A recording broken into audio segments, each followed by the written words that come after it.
This week at Bungie, we revealed Season of the Chosen. A new season is upon us. Next week, Season of the Chosen goes live on February 9th. Empress Keitel has arrived to fight against the Hive.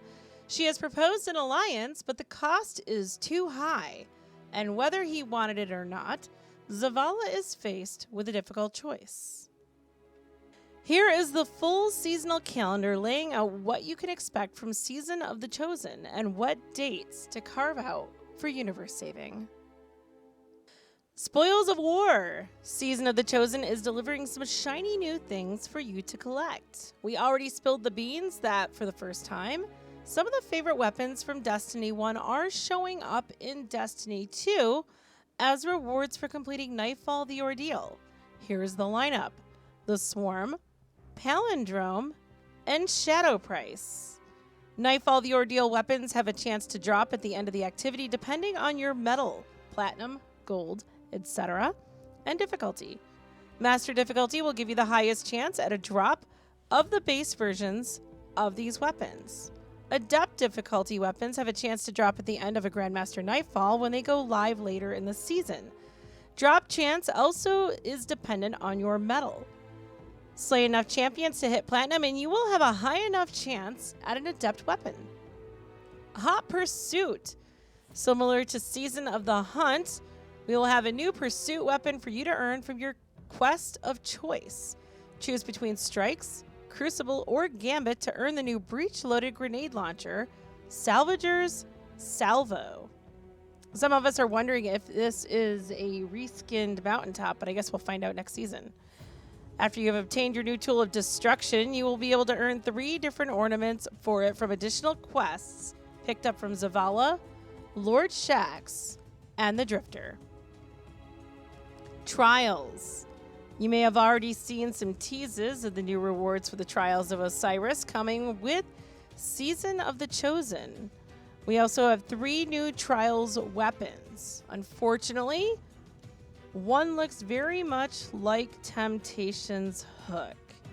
And the other one, well, it could be Midnight Coup reskinned. We'll see.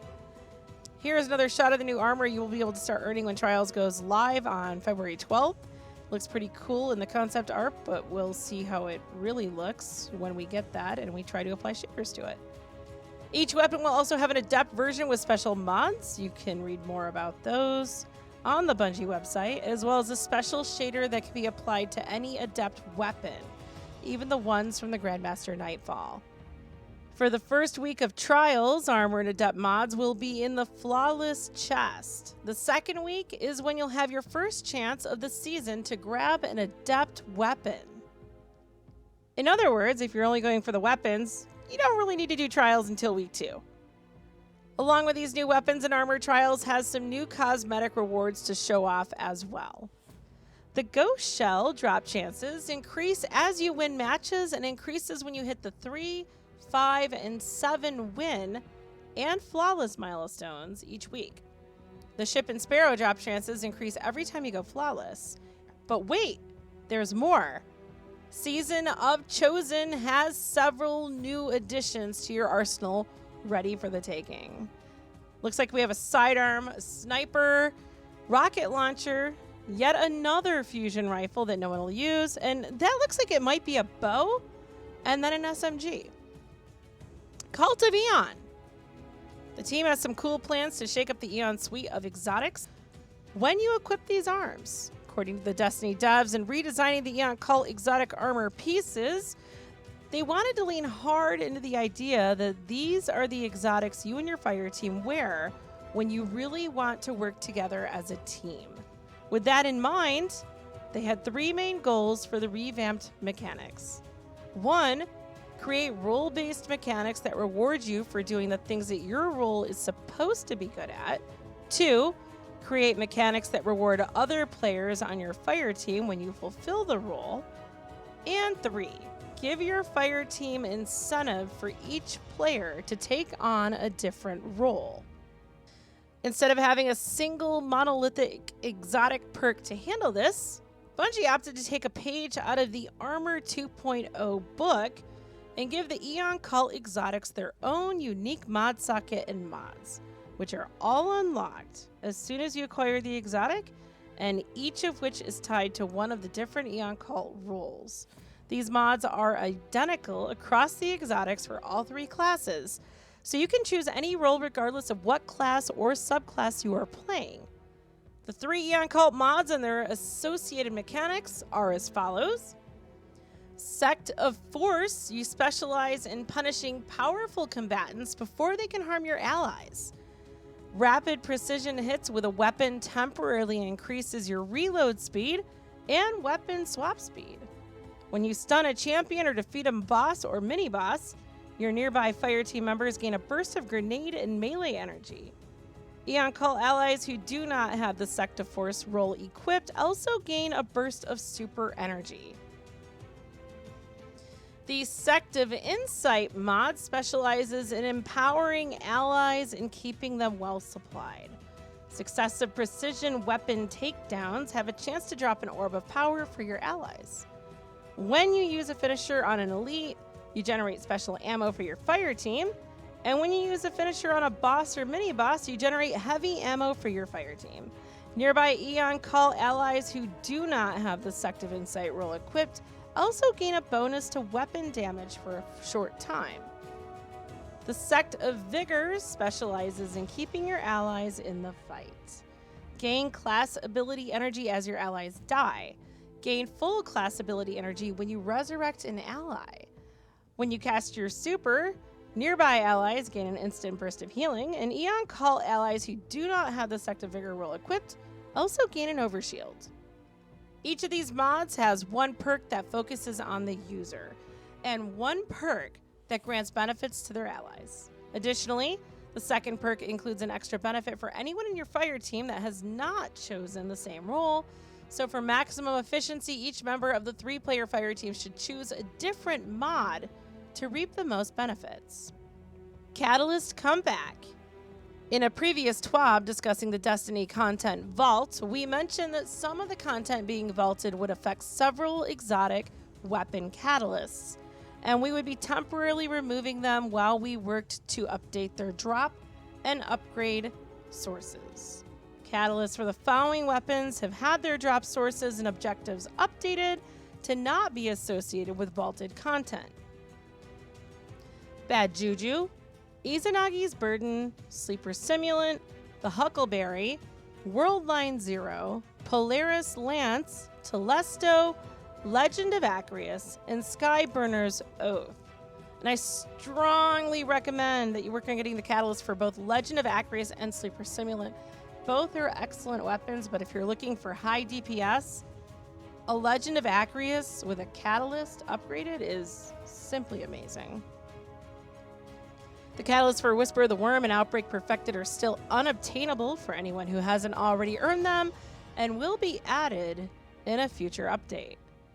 Prime Gaming. Last week, a new set of rewards were made available through Prime Gaming.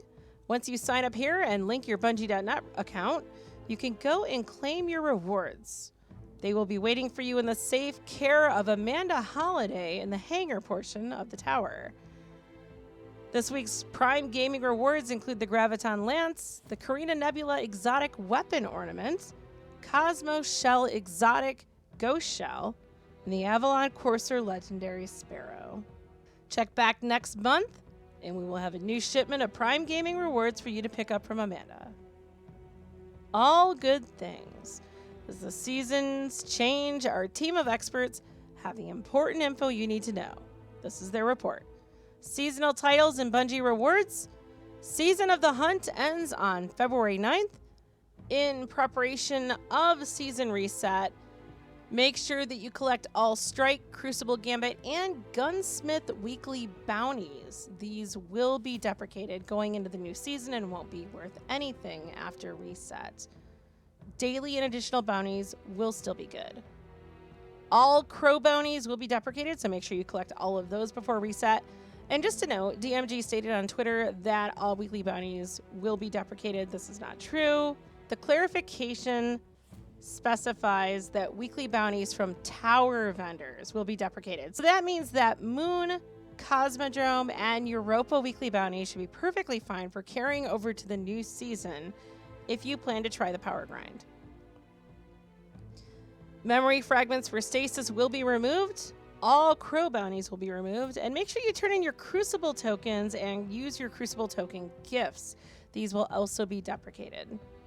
The planetary materials, alkane dust, phase glass needles, seraphite, and simulation seeds are supposed to be deprecated. However, the note of the TWAB says that you will be able to turn these into Spider for Glimmer. They didn't specify whether they meant this season or last season. If you have any of these materials, and I believe the number is 20 or more, use them to purchase either materials from Banshee or turn them in for Glimmer with Spider before season reset. And remember, there is a rotation, so if you can use the materials today, do it so you don't lose out on the chance. If you have less than 20, then you probably won't be able to use them. Just delete them from your inventory. Sdr Console update. Steam Datagram Relay is coming to consoles during Season of the Chosen, but Bungie needs to do more testing and fixes before it's ready to go live. SDR is used to mitigate against DDoS attacks. You can learn more from it from a previous TWAB. Check the description below to view that TWAB. Update 3.1.0 and maintenance timeline. Next Tuesday, the update will begin. So at 11 a.m. Eastern Time, maintenance will begin. At 11:45, players will be removed from activities and Destiny will be brought offline.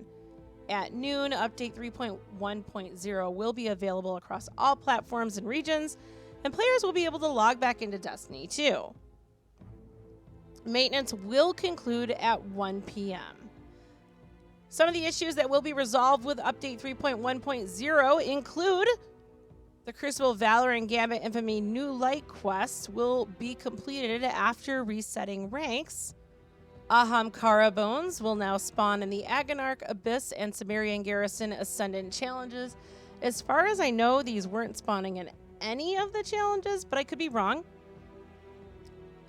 They mentioned the triumphs of Lore of Luna, Wisdom of the Witch, Run the Gauntlet in Sumerian Garrison. I have no idea what the issue was with these. They just listed them, but didn't actually tell us what was wrong.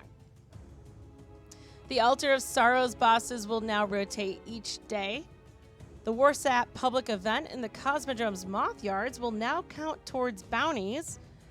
And as far as I know, the daily bounty in the Cosmodrome doesn't count any public events. I was up in Skywatch doing the public events there, and it did nothing to advance the daily public event bounty.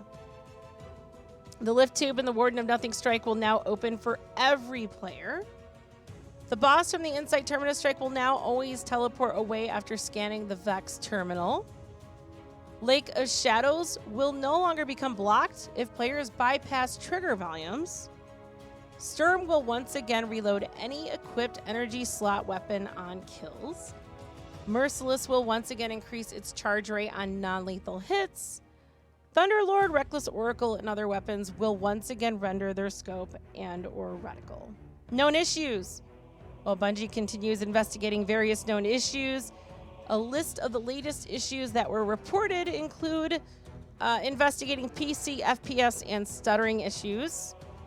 I've been experiencing stuttering issues for a very long time, and they're sometimes location specific. So Trostland is one area where I always have stuttering issues. And the FPS number doesn't always go down. It's just a really bad place to play. I don't know if that's one of the places they're investigating. They haven't specified. The Lightseeker Triumph is not unlocking after players have found all weekly feathers for the Bird of Prey quest, and feathers no longer appear after completing the Bird of Prey quest. The black blight orbs left behind by the High Celebrant won't open portals if shot by sidearms, and sometimes won't open when in a fire team. Bungie is continuing to investigate various error codes, including Arugula and Prune. For a full list of immersion issues in Destiny 2, players can review the known issues article on the Bungie website, and players who observe other issues should report them to the help forum. This is the last TWAB of the season. It's always exciting when new Destiny content is only a few sleeps away. with new story content, a new strike, 2 strikes from the DCV, a new match-made activity, and so much more. The season is jam-packed. We'll see you on the battlegrounds. I'm Diebear. If you like this video, please like, share, and comment. Don't forget to click the subscribe button and the notification bell below to be notified when new videos are posted. You can also find me on Twitch, Discord, and other social media. Links are in the description below.